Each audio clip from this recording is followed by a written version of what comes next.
আজকে আমি তোমাদের সঙ্গে শেয়ার করব লাল শাক চিংড়ি মাছ দিয়ে ভাজা। তো দেখো, লাল শাকগুলোকে ভালো করে বেছে ধুয়ে রেখেছি। আর এখানে চিংড়ি মাছগুলোকে বাজার থেকেই বাছিয়ে আনা হয়েছিল, দিয়ে ভালো করে ঘরে ধুয়ে নুন আর হলুদ মাখিয়ে রেখেছি। লাল শাক চিংড়ি মাছ দিয়ে ভাজা করতে যা যা লাগবে সেটা হলো রসুন, কোচানো পেঁয়াজ, কাঁচা লঙ্কা, শুকনো লঙ্কা আর হলুদ গুঁড়ো, আর লাগবে পরিমাণ মতো নুন। আর লাল শাক চিংড়ি মাছটা কিন্তু বানাবো সরিষার তেল দিয়ে। তো চলো দেরি না করে রান্নাটা শুরু করে দিই। এখানে কিন্তু গ্যাস জ্বেলে আমি আগে থেকে কড়াটা বসিয়ে দিয়েছিলাম, কড়াটা তেতে গেছে। তো চলো কড়াই দিয়ে দিই পরিমাণ মতো তেল। তেলটা গরম হয়ে গেছে, তেলের মধ্যে দিয়ে দেবো শুকনো লঙ্কা। এইবার দিয়ে দেবো রসুনগুলো হালকা করে ভাজবো।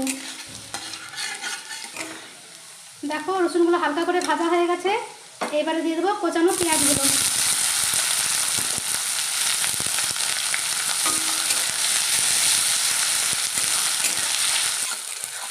পেঁয়াজগুলো দেখো হালকা করে ভাজা হয়ে গেছে। এবারে দিয়ে দেবো চেরা কাঁচা লঙ্কাগুলো।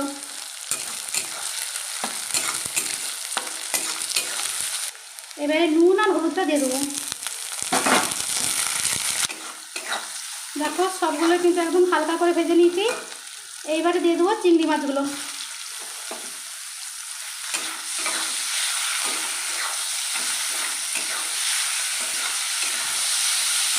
এখানে 500 গ্রাম চিংড়ি মাছ রয়েছে, বুঝেছো?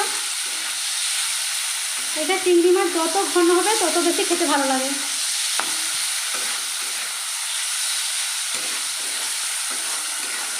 দেখো চিংড়ি মাছগুলো কিন্তু হালকা করে ভেজে নিয়েছি। এবারে দিয়ে দেবো শাকগুলো।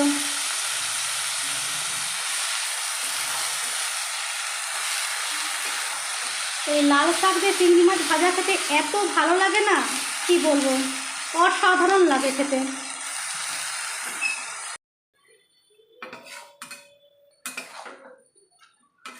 দেখো শাকে কিন্তু আমি একটুকুনো জল দিইনি, শাকটা নাড়তে নাড়তেই কিন্তু এরকম জল বেরালো, দেখতে পাচ্ছ? তো যাই হোক, চলো একটু ঢাকা দিয়ে দেবো। আর আঁচটা কিন্তু এরকমই লো ফ্লেমে থাকবে, শাকটা একটু মজার জন্য। তো চলো ঢাকাটা খুলে দেখি।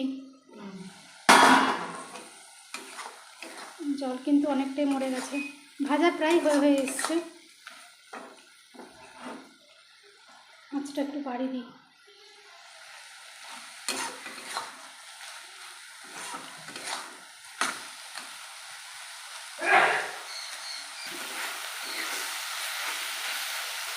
তো দেখো ভাজা হয়ে গেছে। তাহলে একটা পাত্রে ঢেলে নিই, তারপর তোমাদেরকে দেখাচ্ছি। তো দেখো বন্ধুরা, লাল শাক দিয়ে চিংড়ি মাছ ভাজা একদম রেডি হয়ে গেছে। দেখতেই পাচ্ছ কত সুন্দর হয়েছে, খেতেও কিন্তু অসাধারণ হয়।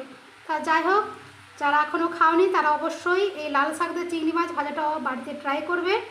আর যদি এই রেসিপিটা তোমাদের ভালো লেগে থাকে, অবশ্যই একটা ছোট্ট করে লাইক দিয়ে ভালোবাসা দিও। তো চলো বন্ধুরা, আজকের মতো রাখি, টাটা।